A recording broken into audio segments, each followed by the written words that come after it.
Hello, you wonderful people, and welcome to another episode of Super-Fanta-Fi. This being a show talk about TV shows of the supernatural, fantasy, and/or science fictional genre. For today's episode, I'm going to talk about the latest episode of his Dark Materials. A lot of really interesting things went down in this episode, so let's break it down.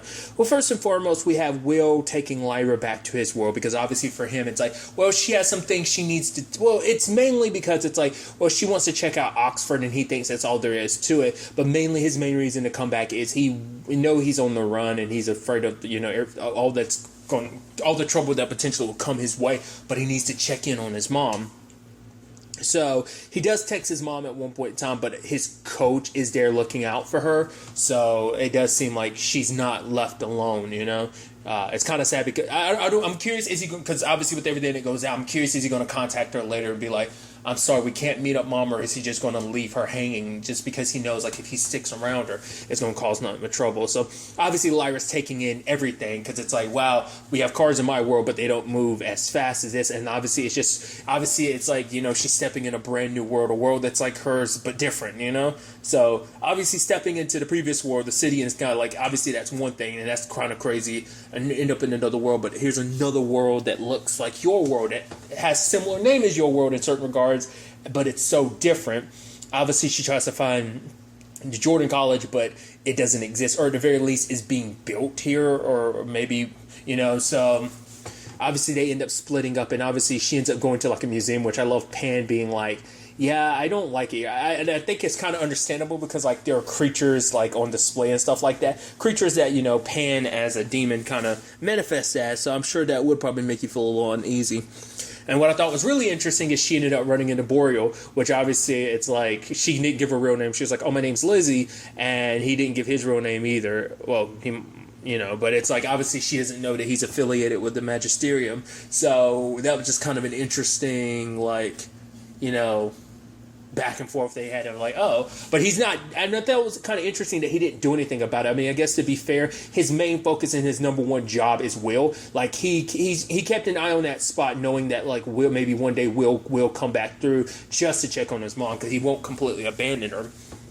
But Lyra's kind of an added bonus, but I think for him it's kind of like maybe two birds, one stone type of thing. But his main thing is Will. Lyra's just kind of, like I said, an added bonus, especially later on because he's having a conversation with Coulter about it. We'll get to that.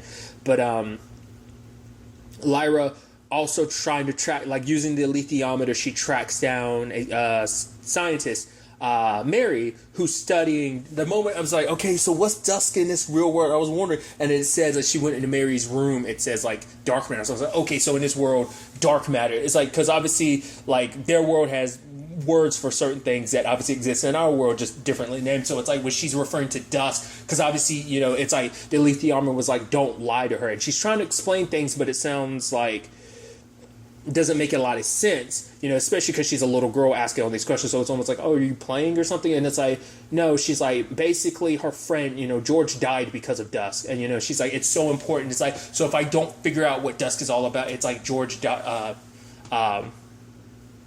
I said George. Jeez, I'm sorry, Roger.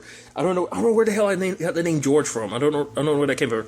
Roger died for nothing, So she's trying to make that right. So her and Mary have like a back and forth about it, and it's like okay. And obviously for her, she studies dark matter. It's like, well, yeah, it's this thing that we don't quite understand. But she talks about, it's very scientific stuff, shadow particles, things that like. Even with light, you can't see them, but obviously particles, dark matter and everything exist in between everything that exists. And so for her, it seems like this dark matter, or rather dust, resonates in particular to man-made stuff. And at one point, Mary tested herself, and it's almost like it reacted to her, like, clearing her mind. Like, you want to be in almost a open, like you basically want your mind to be open, but at the same time you don't want your mind to be impatient. So it's like this perfect like zen balance you have to meet, which immediately Lyra was like, oh, because she ends up comparing it later on to how she uses the alethiometer. It's literally the same way, and obviously it's like, oh, she brings it out and tells her, it's like, okay, so you tell me something that I wouldn't possibly know. It's like, oh, what did I do before I did down studying? And it's like, you were a nurse, and she was caught off guard. I mean, not nurse, nun. I'm messing up all over the place. I'm sorry. she was a nun, and I thought that was so interesting because that also. I think that's how things work in Lyra's world in comparison to this world. Obviously, there is the similarities, and I think it's such an interesting dynamic because like Mary used to have faith as a nun, but that kind of left that behind to like follow more science. And obviously, in Lyra's world, they are like the magisterium, like the religion kind of runs things, and kind of science and magic are like hedonistic. So I think that's interesting because like obviously it's that strike a balance between like, because obviously that applies in the real world, and maybe once again as someone who's never read the books, maybe that's what it's kind of getting at. Like maybe that's not even something from the books. Maybe it's something specific to the show. Is that balance between science and faith? For some people, they're able to balance; those can coexist, science and faith. For some other people, it's kind of one or the other. Some people might be all about science and none of the faith. Some of the people are all about the faith and none of the science. Like I said, but there are some people I think that can coexist for some people, and I think that's such an interesting thing. Obviously, there are different parallels where it's like I said, one world that's completely rule, where it's kind of like the authority's the only one that has answers to certain things like that, and obviously because obviously it's in Lyra's world, it's like you can't really ask questions like that, and in this world you can, so like obviously that's meant to be the parallels of just like the power and the authority that's in control and everything, But Lyra goes to her machine and she uses it, and obviously it has an even bigger and crazier reaction than when Mary had used it. Even to the point she's like, oh, like it's something here that she ends up manifesting it even more, controlling the dusk even more, and it starts manifesting itself like her alethiometer in the shape of like symbols and stuff like that. And even at one point we see one of those symbols end up being a knife. I'm assuming that's the knife that because obviously she was like, you have something important you have to do. That's kind of going to, and I'm curious, like, is that going to tie into everything with Will's dad? Because like the knife and everything, like, I don't know whether it's because it seemed like, based on the trailers, it seemed like Will's dad's the one that potentially made it. But I'm curious, is she like, maybe it's going to be a combination of the two, Mary and Will's dad, that lead to that, or maybe it's just Mary. I'm curious to see how that all ends up playing out. But on the other side of things, we have everything with Will. Like I said, he was checking in on his mom, but also he was trying to get like access to like this inheritance, like some money that his dad has stashed away for them. Like obviously his mom gets access to like a little bit at a time, and he's trying to get access to all of it because I think he wanted to get all the money so that basically he can help his mom disappear and make sure she's taken care of, or maybe make them both be able to disappear. But he also finds out like, well, there's other people on this. It's not just your mom's authority we could use. We could also use your grandparents. He's like, wait, I have grandparents? And that's what I think is so interesting, considering the fact is like, because I think because I guess in my head I was thinking like Will's dad. I guess because it's been a while since I've seen season 1, so I think in my head, I think the truth is that Will's dad is originally from their world, but he went to Lyra's world. I think in my head I kept thinking like he was born in Lyra's world and went to, because it's like, how are your parents in this? How are his parents in this world? That's why I was almost thinking like, was it complete another BS? But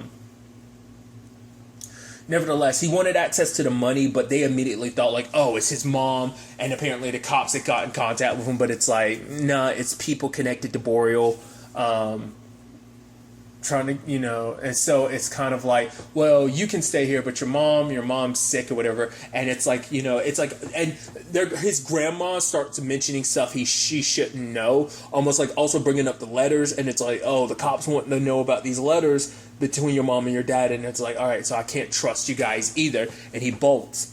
And so when he does eventually meet up with Lyra, he's kind of pissed at her because he's thinking like, you could have been captured or something like that. Because he thinks like, oh, this is a game to you or something. I came here to check on my mom. I'm in danger and I can make... It's like, no, like I came here to find out something important. And she's like, it's about finding your dad. For him, it's like, my dad's dead. But it's like, no. She shows him the alethiometer and explains how it works. And it's like, is my mom going to be safe? It's like, the person that's with your mom is going to keep her safe. So she's going to be okay. And for Will, like, once again, he wants to, stay, but he knows that staying is just going to draw more trouble her way. And, and it's like, for him, it's like, every time he turns around, he's getting betrayed by someone, which obviously Lyra's like, I get it. Like, she's like, I betrayed someone. She blames once again. She blames herself for the Roger thing. That wasn't her betrayal. Sadly, it was her her dad's betrayal. Like, she trusted the wrong person, and that led to, she blames herself for what happened to Roger. She feels like she betrayed Roger. Sadly, so for her, it's like, because of that, she's never going to betray anyone. That she's always going to, like, always be there for Will and kind of keep it like. Never betray him, because she already feels the guilt about the whole Roger thing. So it's like, you really think my dad's alive? It's like, yeah, the alethiometer always tells the truth. Good or bad, it doesn't matter to the alethiometer. All that matters is truth, So at the same time, in Lyra's world, there's having a meeting about the Cardinals, because there's McPhail and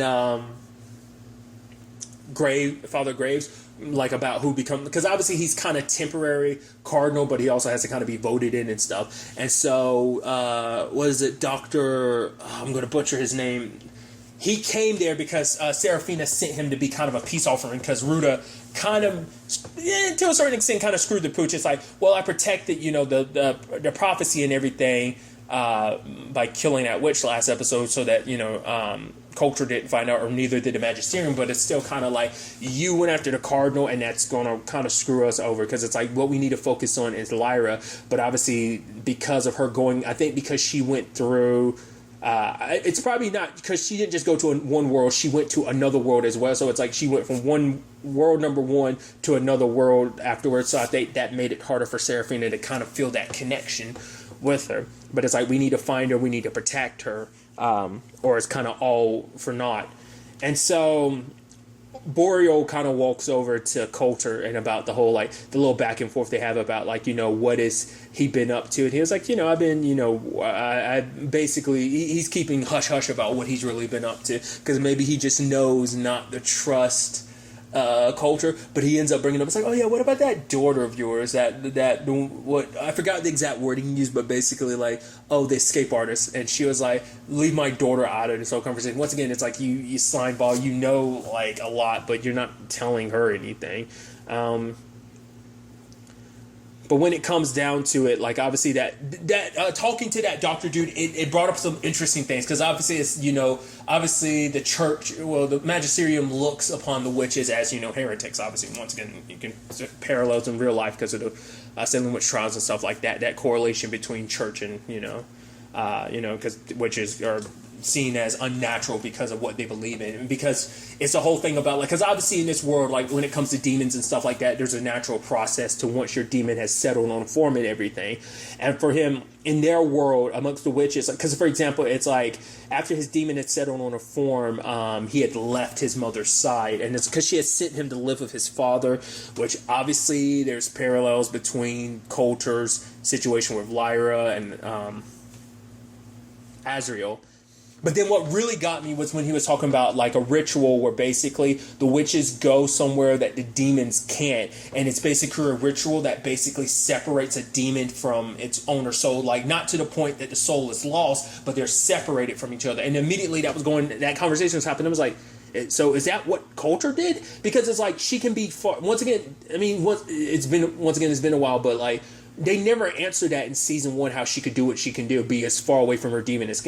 I mean, obviously we've seen that witches can do that, and it's like, but Coulter not being with the witches, so it's like, maybe she went through the trial, but she never, like, is not of the witches, so maybe that's why. Maybe it has something to do with Azrael, why she did in the first place. Like, maybe they explained some of this in season 1. I just don't remember. I still need to kind of go back and rewatch season 1 to kind of refresh my mind about a lot of that, but because that entire conversation, you saw her looking just kind of like this look, almost like, it's almost like hearing that conversation, and obviously, like, Graves kind of demeaning the doctor by, like, going at him for, like, their approach to everything, and that made it seem like she was kind of taking a trip down memory lane, listening and all that. So that's why I was like, because that's what never made sense to me, because it seemed like Coulter was, she's not a witch, but she's kind of connected in some regards. So that's why I think it's kind of interesting that for one, you're working with the Magisterium, but that's just a means to an end. I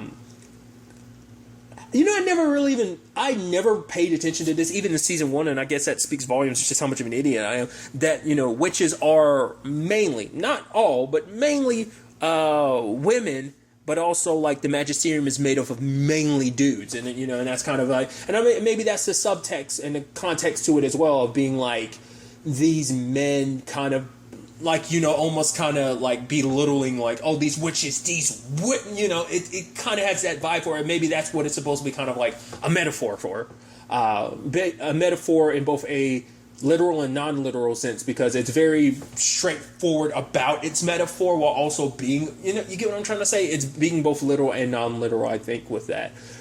What it's trying to get across about the distinction between, like, obviously, like, the church magisterium being mainly dudes and witches mainly being women, that whole thing. But they end up locking the doctor up because it's like, oh, we know you're here to be a spy and yada, yada, yada. He was there to be a peacekeeper, to try and maintain. It's more so like it wasn't even necessarily peace. It was more kind of like we don't start shit with each other and we just kind of go about our business. But they locked him up at the end of it all.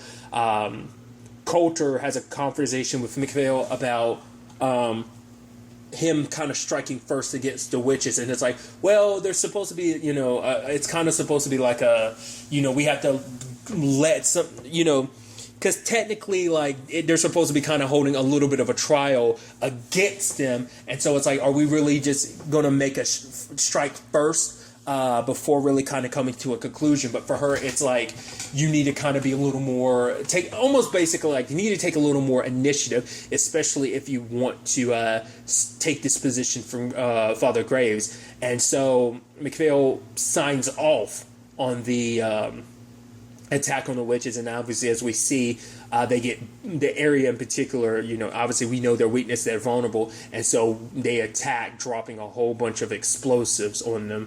Like, obviously we see Serafina and Ruta and some of the other witches like on the nearby place looking at that area be burned and razed to the ground.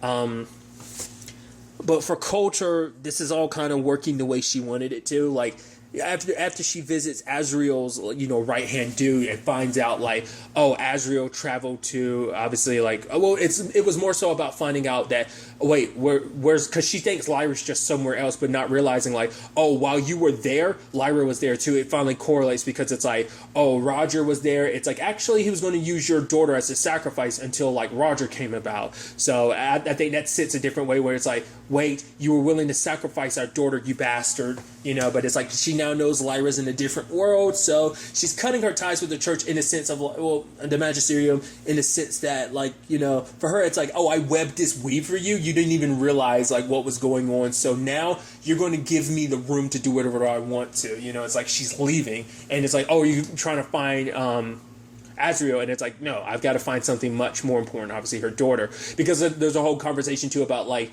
Azrael had no idea about the probably didn't know then, and probably still doesn't know now, about the prophecy. He doesn't care. He's after his own ambitions. But obviously, I think I kind of didn't quite understand what she was getting at the ending, but I took it as, you want to act all high and mighty, but I was able to create a situation where you've committed these sins, because even he was like, oh, it was a necessary evil, and it's like, his demon is like, oh yeah, sure, but it's still a sin regardless. It's like, there's so many sins under your belt, you let Coulter be the one to take care of the cardinal so you can have that. So I think what she was kind of trying to weave together is the fact is, like, oh, you kind of don't want to come after me because of the situation I manipulated you in. You've committed a lot of sins, and you wouldn't want it to kind of come back on you. So you stay out of my business. Let me do what I want to.